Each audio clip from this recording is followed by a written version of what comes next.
On today's show, they're tanking. They're not tanking. Maybe they are. Cooper Flagg's out again. Well, I'll tell you exactly what's at stake if the Mavs move up or if they move down. Today's Locked On Mavs.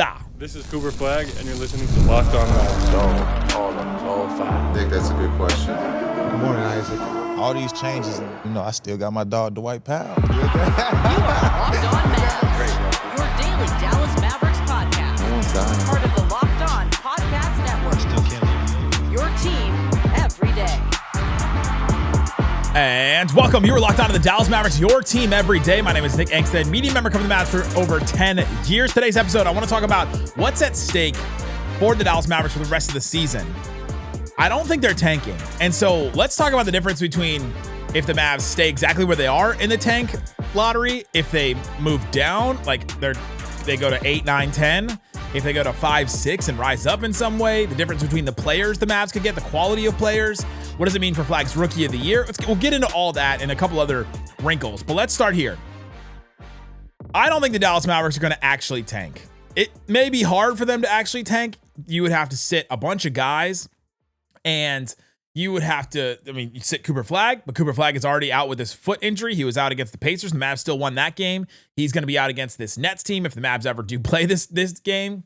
It seems like they're going to be okay, that they're going to fly there Tuesday morning. If you're listening and watching this, they may already be there, but that game is delayed, or is potentially going to be delayed or postponed or whatever because of this crazy storm happening, but we'll see what happens with that. But this Mavs team, they're not sitting like PJ Washington. They're playing him normal minutes. They're playing Daniel Gafford, even though he's on the injury report every single time. They brought Max Christie back, even though he was out for injury with an ankle issue. They're playing Klay Thompson. They're playing Chris Middleton, and Chris Middleton's been playing really good. They're not buying him out. They're not telling him to sit out the rest of the season or whatever. They're letting him play. The Mavs are not prioritizing young guys and saying, all right, let's just see whatever we got out of AJ Johnson, Ryan Nembhard, Moussa Cisse, Miles Kelly's got a bunch of games left on his two-way contract. They're not doing that, at least not yet. They have 26 games left in the season, so there is a lot of time left. I'm not saying they won't ever do this. I think I should be clear on that. At a certain point in this season, I think the Mavericks will start doing tactics like this. But teams like the Jazz and the Pacers, they started doing these tank tactics way too early. Like before the All-Star break, they were doing these things and doing crazy things where they would play Jaren Jackson Jr., Larry Marketing for 3 quarters, and then they'd be winning the game, and then they'd sit them in the 4th quarter. And that's why they got fined, is because they were just like literally throwing the game in the middle of the game. I think if you're going to throw games, you do it by sitting guys at the beginning. Once the guys are in, you have those guys in, you try to win that game. That's just, to me, that is like ethical, if whatever you want to call it. I think that that's the way that you tank, and the Mavs have not made moves like that. Unless this Cooper Flagg foot injury is not as bad as we think it is, they are starting to hold him out. But I think there's a lot at stake if the Mavs don't tank. So you start to look at the tank standings right now, where the Mavs are.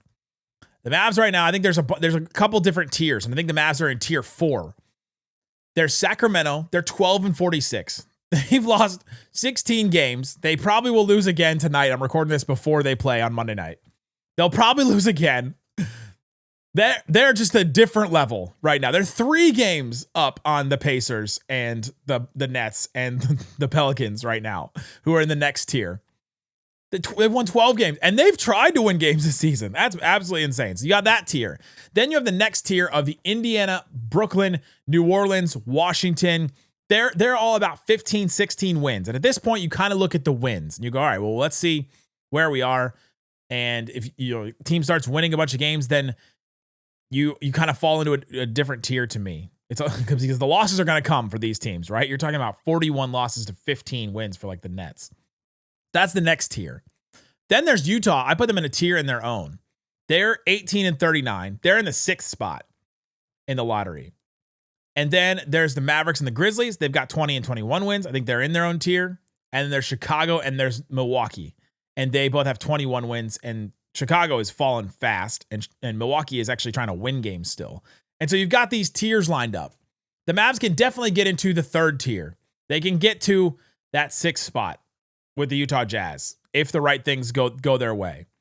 I don't know that they can get to the Indiana, Brooklyn, New Orleans, Washington tier just yet, because that one, man, those teams are bad. The Pelicans are a team that they don't have any motivations to tank at all. And so they could. The Nets are playing their guys. They have nobody on the injury report, at least for this game against the Mavericks. And so that's a team that could win some games. Washington has prioritized tanking. Obviously, the Pacers have. The Kings didn't need to, but the Kings are also shutting everybody down. So they're in this tier. But then there's the tier with Chicago and Milwaukee. And the Mavs, if they win these next 3 games that are against absolutely terrible teams, they could very much fall into that 5th tier and move down to the 8th, 9th, 10th spots in the lottery. And I think there's a lot at stake there. So what's at stake with these spots? All right, so if you see on this chart, I'm putting it up there, you can go to Tankathon and you can see the percentages. For the fifth spot in the lottery odds, maybe the Mavs could get there if like the Pelicans or the Nets somehow rattle off a couple of wins here and there. It's not even that many. It's like four wins for the Pelicans. Can they go on a random 4-game win streak? If you get to that spot, if you get to 5 somehow, you have 41% chance to get in the top 4. The lottery only takes the top 4 teams, and then everybody else, falls into place as they sit in the actual standings. And so you take the top 4, so the Mavs can only get in the top 4 or wherever they are after that. And we'll talk about that. 42%. That's probably the best chance the Mavs could get to get in that top 4 group. And you want to be in that top, that top group. Then if they get to the 6th spot, that's 37%. You already dropped 5 percentage points. That's probably a big jump. Then 7th spot where they are right now, the Mavs currently have a 32% chance to get in that top 4. And that matters. I'm going to talk about these teams, these players, and these players that are in that top 3 and even 4 with Caleb Wilson and Kingston Flemings are so good. You want to be in that spot. It would change the Mavericks. It would change their whole franchise future if they could get one of those guys. So right now they got 32%. If they start winning some games, and this is why I bring this up today, because if they win games like they did against the Pacers, and they continue to keep trying, they roll out guys, they roll out Najee Marshall and PJ Washington and Chris Middleton and Klay Thompson. They're like, all right, we're going to keep trying to win, guys. 8th spot, you have 26% chance to get up there. Okay. 9th spot, 2 spots below that tier where Chicago and Milwaukee are with 24 wins. 4 wins different than where the Mavericks are. 20% chance. That's 12 percentage points that drops from 7 to 9. That's huge. Then the 10th spot is like 14%. So what? That's 18 percentage. I mean, it's such a big drop. And I know people are like, well, the Mavs only had a 1.8% chance last year and blah, blah, blah. If you think it's rigged, then yeah, the numbers don't matter to you at all. Then it's all about the ethics of it. It's all about how the Mavs approach the rest of the season. But the thing is, the numbers are the numbers. And the numbers say that you want a better percentage to get in that top group, because then you have more chances to get a top 4 pick to change the direction of your franchise. That's where the Mavericks are. That's what's at stake the rest of the season. Because I don't think there's much more the Mavs can gain this season through the rest of these games. There's some stuff on the court, I'm sure, with Max Christie and with some of these guys. The Mavs could go out there, see what you have in an AJ Johnson, see what you have in some of the two-way guys, see what you have in a Marvin Bagley potentially. There are some things that you can gain for the rest of this season, but not much team-wise. The team thing you can gain is losing. That is where they are. And there's a lot at stake if they don't keep losing, if they win too many games the rest of the season, which is a sad thing to say. It sucks. But this is what's at stake, because I think the higher up, the better percentage chance you get, the better percentage that you completely change your franchise. Completely change it and set them on a course for a potential finals team way earlier than you could before. Why is that? It's because these top 3 guys are so good. I'm going to tell you why coming up. Today's episode of Locked On Mavs brought to you by Indeed. Workplace chaos. Things happening all the time. Deadlines stacking up. Inbox overflowing. The one position you have to fill is still sitting open. I've been there where there's so much going on. One time I was in the middle of the All-Star, or I was in the middle of the trade deadline. And there was a show that was open because somebody left right before the trade deadline from one of the Locked On NBA shows. And I was just like, really? Right now, the busiest time of the year, we were doing a live show. We were doing all kinds of stuff. And I was like, man, it's just sitting open. You've been there before. Here's a stat that says it all. In the minute I've been talking to you, companies like yours, made 27 hires on Indeed, according to Indeed data worldwide. Spend less time searching and more time actually interviewing candidates who check all your boxes. Less stress, more time, more results. When you have the right person to cut through the chaos, this is a job for Indeed sponsored jobs. Listeners of this show get a $75 sponsored job credit to help get your premium status it deserves at Indeed.com/podcast. Again, it's Indeed.com/podcast. Go there right now. Support our show by saying you heard about it, Indeed, on this podcast. Indeed.com/podcast to get a $75 sponsored job credit. Need to hire? This is a job for Indeed sponsored jobs. Shut it down!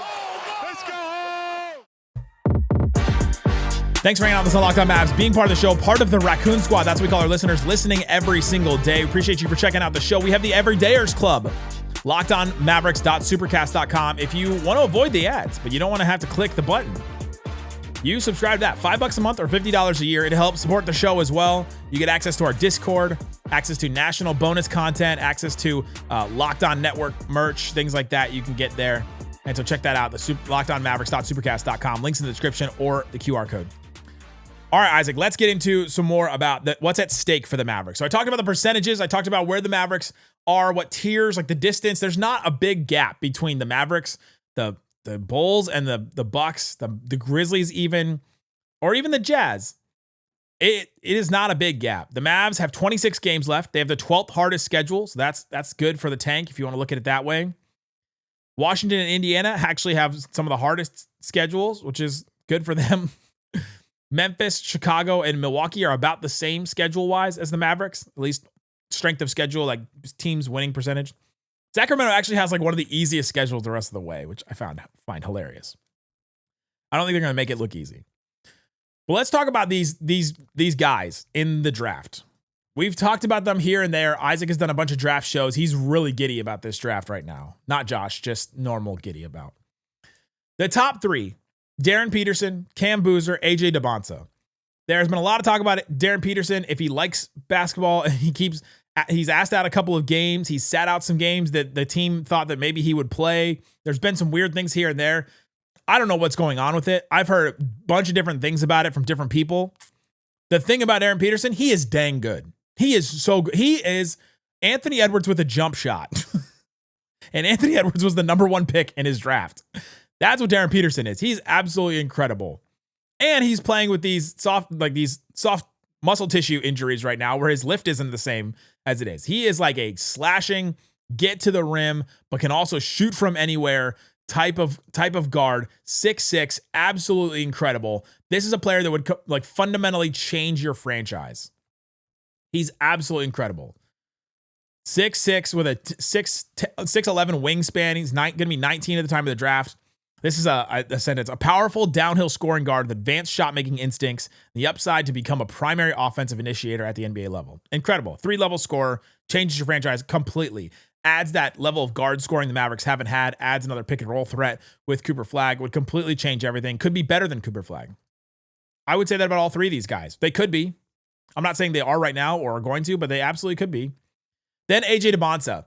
Isaac has him as his number one guy, says that if the Mavs got the number one pick right now, he would just take him and like not even worry about it. He would not even be concerned. And there's a reason for it. AJ Dybantsa is a 6'9" wing, 6'11" wingspan, 19 at 19 years old, at the time of the draft. He's at BYU. Big scoring wing, elite shot creation, tools to become an offensive engine in the NBA. This guy's mid-range shot is incredible. It's wild to see such a fluid athlete, long strides to the rim. He glides to the rim and he can just finish. I mean, it'd be like having two Cooper Flaggs almost. If you got AJ Dybantsa with Cooper Flagg, like imagine both those guys together. He's shown flashes of playmaking. He's got defensive tools. He's got such a high ceiling because of those flashes. He's absolutely incredible. Then there's Cam Boozer, and Cam Boozer's the divisive one. But Cam Boozer's number one for a lot of people. 6'9", 250 pounds, like just a beast.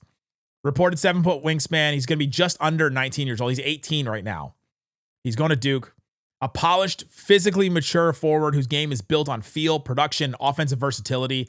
This guy is incredible. It's like he's a little smaller Jokic that can just do everything. He's got incredible feel on offense. He's a great processor, which is the thing. It's like he always seems to make the right decision. He always knows which matchup to attack. He'd be like the bigger forward that would, Cooper Flagg would play more of the wing around the perimeter, and you'd have Cam Boozer play the wing more around the basket. 3-level scorer too. Can hit a mid-range shot, can hit a three, shooting really well from three this year. Really good with a set shot, catch and shoot ability from three. Insanely productive. Like at the beginning of the season, he was more productive than Cooper Flagg was at Duke last year. Underrated defender. There's downsides to all three of these guys, for sure. They're not perfect prospects. They're not Wembanyama. But Cam Boozer would absolutely change your franchise. You could slot him in the 4, Cooper Flagg at the 3. You play those 2 wing positions. You got to figure out the right center to make it work with the 2 of them. I think it would have to be a really good rim protecting center. But boom, you do that and your franchise has changed. And that's why getting a top pick is so important, because any of these 3 guys could potentially be better than Cooper Flagg. And then all of a sudden you're talking about having a team with Cooper Flagg, who I already think can be an MVP level player. And then one of these 3 guys, you've got your duo. Now you're just filling out role players and developing these guys for the next couple of years until they're ready to start playing and winning in the playoffs. That's why it's so important. This is your chance to get one of these guys. Incredible. Then you got Caleb Wilson and Kingston Flemings. These guys are like the next tier down, but are so good as well. Caleb Wilson, incredible defensive prospect, 6'10" with a 7-foot wingspan. Kingston Flemings, he's the best guard prospect in this class, like 6'4" from Houston. And so you got those 2 guys, and the Mavs need guards. The guard rotation cannot stay the same. They've got to be better at the guard, and Kingston Flemings is the best way for them to get good at the guard position from this season, next season, and going forward, honestly. So then you got that. That's the next tier, I think. The 4 and 5, it seems like Kingston Flemings and Caleb Wilson. Caleb Wilson probably a little bit ahead of Kingston Flemings, at least from what I've seen from evaluators. Then you got this next tier. And this is the part that I think is maybe the most important of all this. Mikel Brown Jr. is the guard from Louisville. Darius Acuff, the guard from Arkansas. Keaton Wagler, the guard from Illinois.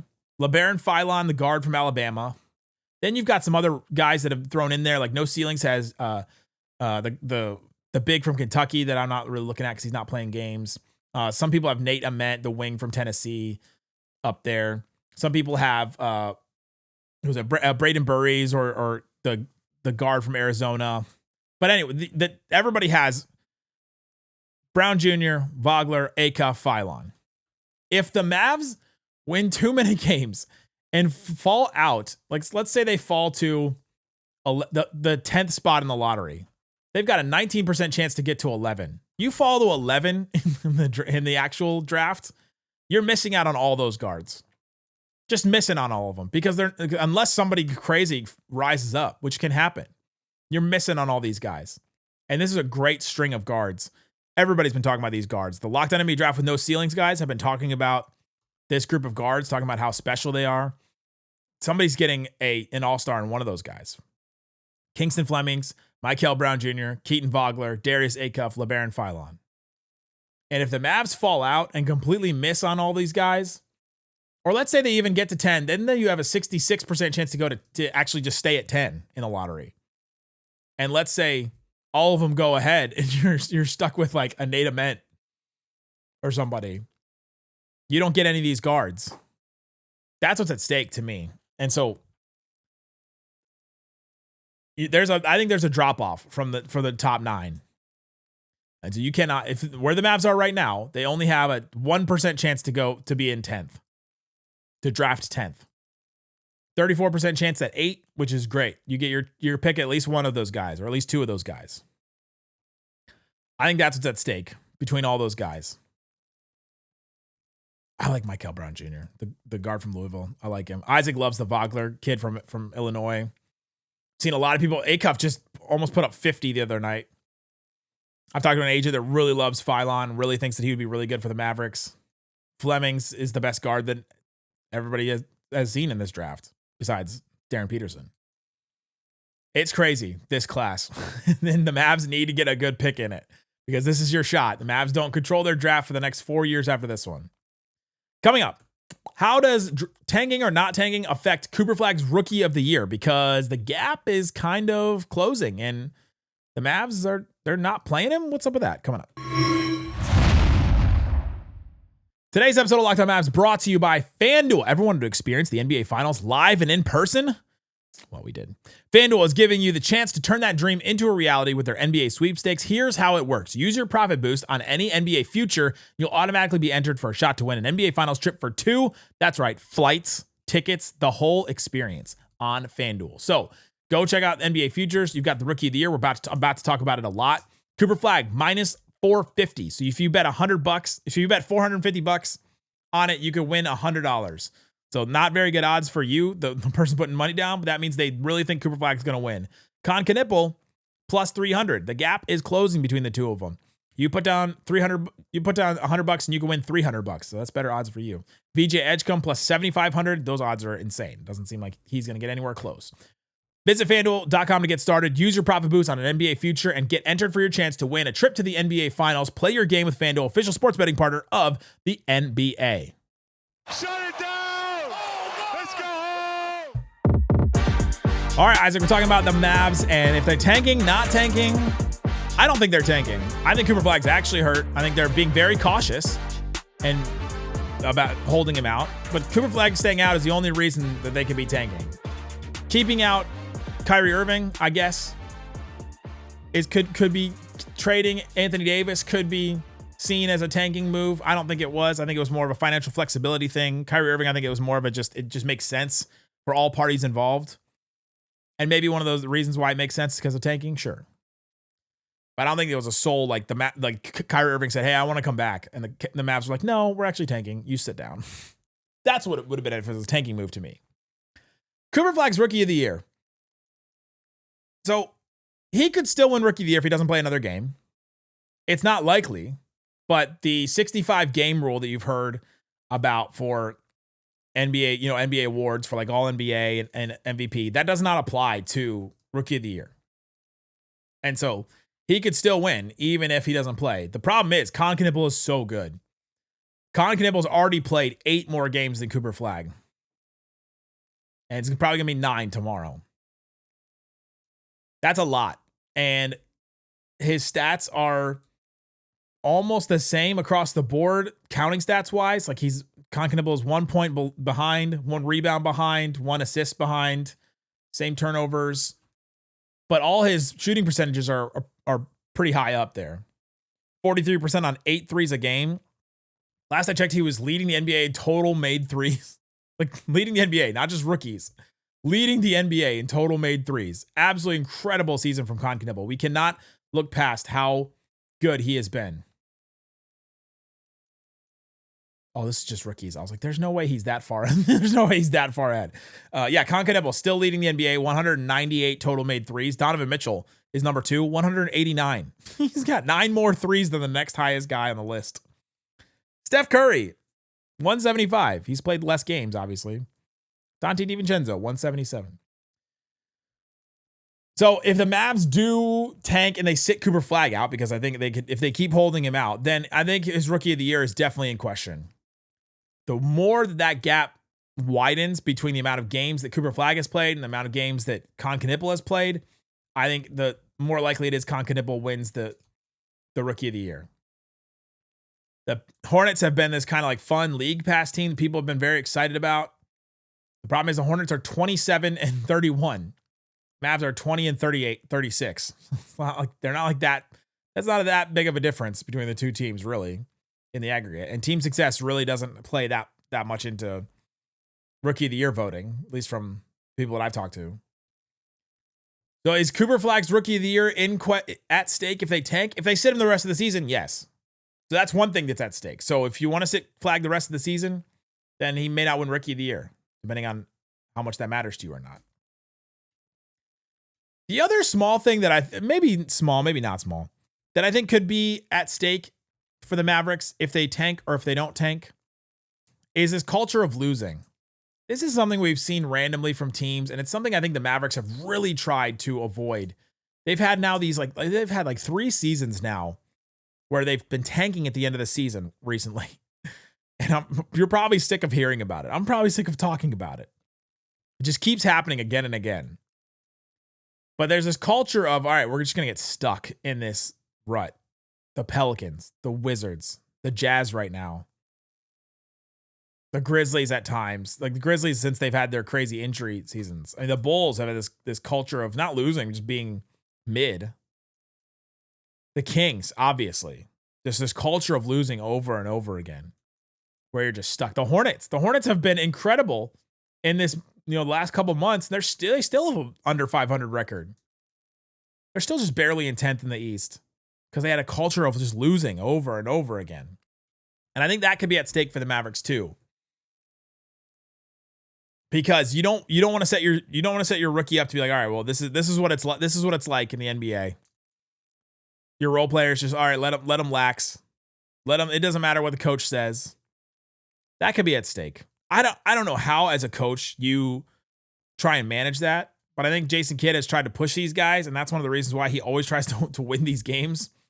Doesn't sit guys late because you don't want to just let guys go, all right, well, let's just lay back. It's such a tough thing to manage and such a tough thing to balance because it is best for the franchise if they lose these games, right? Like it just is. I went through the whole thing. The only thing that they can gain is vibes if they win, right? But they could lose a lot. You go from all of a sudden where the Mavs are a 32% chance to get a top 4 pick to all of a sudden 14% or lower. Wow, they could fall if they fall to 11th. That seems kind of crazy. The Hornets are at 11th. 6 games difference. You fall to 11th, all of a sudden you have a 9% chance. And yes, the Mavs won with a 1.8% chance before, but the numbers do not back up doing that 2 times in a row. Let's say that. The numbers don't back up doing that once. What a 98.2% chance that doesn't happen. So the conundrum they're stuck in is they have to lose these games. They cannot like fall into this culture of losing because they're keeping a bunch of these guys next season. I don't think they're going to completely overhaul the roster from year to year unless the new GM comes in and says, "Hey, I'm changing everything." Cooper Flagg's Rookie of the Year is probably at stake with all this too, which would be would be not great PR wise probably for the team if he doesn't win Rookie of the Year. If you're a fan, you probably care about that because you want Cooper Flagg to show success league wide. There's a lot at stake for the Mavericks the rest of the season. And unfortunately, it comes with losing games. And they got to balance that. Check out the links in the description. Different ways to follow the show. We have the Locked On Mavericks Everydayers Club where you can get ad-free episodes of this show. We also have the text line where you can get texts straight from me and Isaac. All kinds of great stuff like that. So go check it out. Guys, thanks so much for listening to Locked On Mavs. Peace out. Boom. Pledge allegiance to the flag, man.